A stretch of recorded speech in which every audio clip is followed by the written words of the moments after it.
Hallelujah. मुझे सुनने वाले हर एक को जल्द आने वाले यीशु मसीह के नाम में आप सभी को प्रेम भरा सलाम। मैं आशा करता हूँ आप सभी दिन प्रतिदिन लगातार यीशु मसीह में बढ़ते जा रहे हैं। आइए मेरे प्रियो, जैसा कि हम सीखते आ रहे थे फरीसियों की विशेषता के बारे में, आज जो उनकी खासियत के बारे में हम सीखेंगे वह यह है कि फरीसी हमेशा ईर्ष्या और घृणा से प्रेरित होते थे।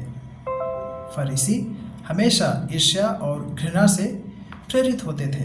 मेरे प्रियो, यदि आप मत्ती रचित सुसमाचार अध्याय 12 और आयत 14 पढ़ेंगे तो वचन इस प्रकार से कहता है, तब फरीसियों ने बाहर जाकर उसके विरोध में सम्मति की कि उसे किस प्रकार से नष्ट करें।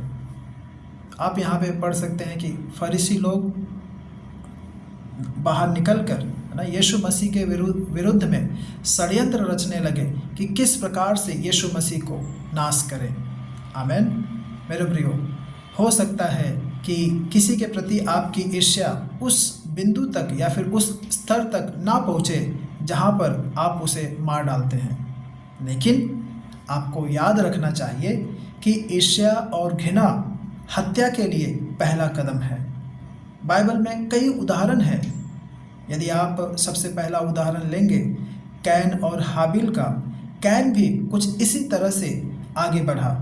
उसने सबसे पहले अपने ही भाई से ईर्ष्या किया, फिर घृणा किया और आखिरकार अपने भाई को उसने नष्ट कर दिया, हत्या कर दिया।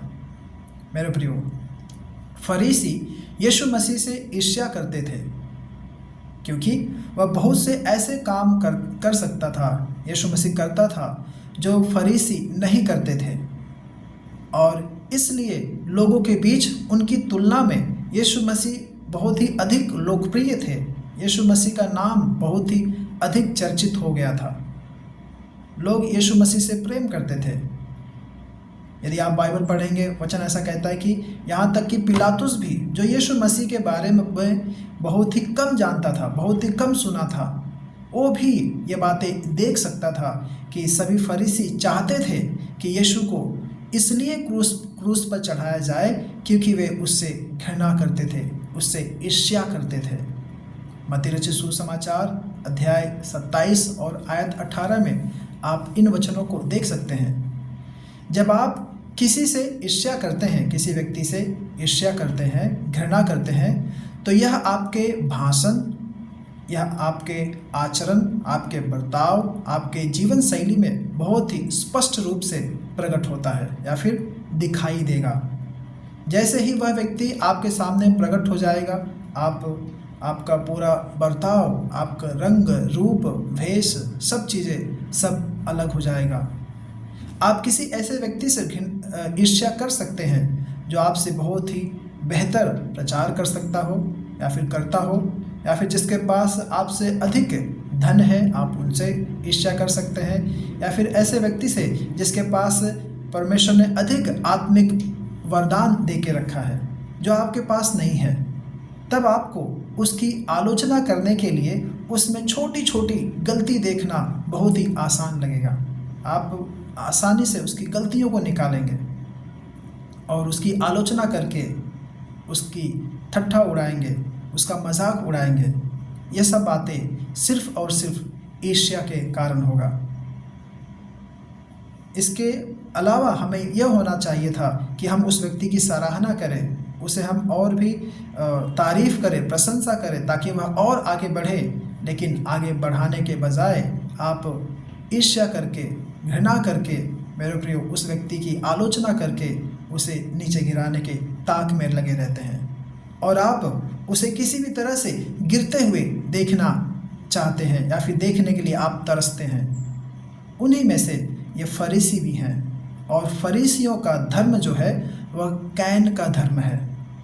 कैन एक वह व्यक्ति जिसका वह जो धार्मिक है या फिर जो रिलीजियस है। मेरे प्रियो, मानव जाति का इतिहास दो धाराओं से शुरू होता है।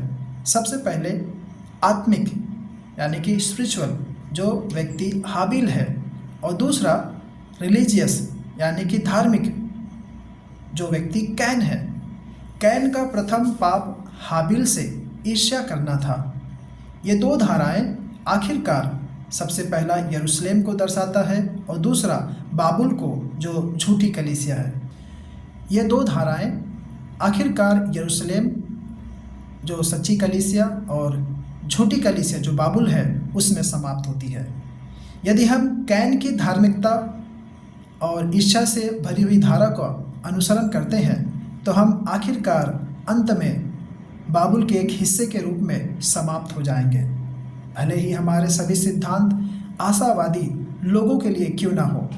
इसलिए आप में से कोई भी व्यक्ति कैन की सी चाल ना चलें, जो धार्मिक हैं, जो रिलीजियस हैं, जो लोगों को दिखाने के लिए है, धर्म के काम ना करें। मेरे प्रियो, होने पाए हम में से सभी जन जो कोई मेरी आवाज़ों को सुन रहे हैं, मेरी बातों को सुन रहे हैं, हम किसी भी व्यक्ति से घृणा ना करें। हम यीशु मसीह का सा स्वभाव अपने जीवन में लागू करें, तभी तो परमेश्वर आपको और भी आत्मिक दान वरदानों से भर सकेंगे। परमेश्वर आप सभी को इन वचनों के द्वारा आशीष करें। धन्यवाद।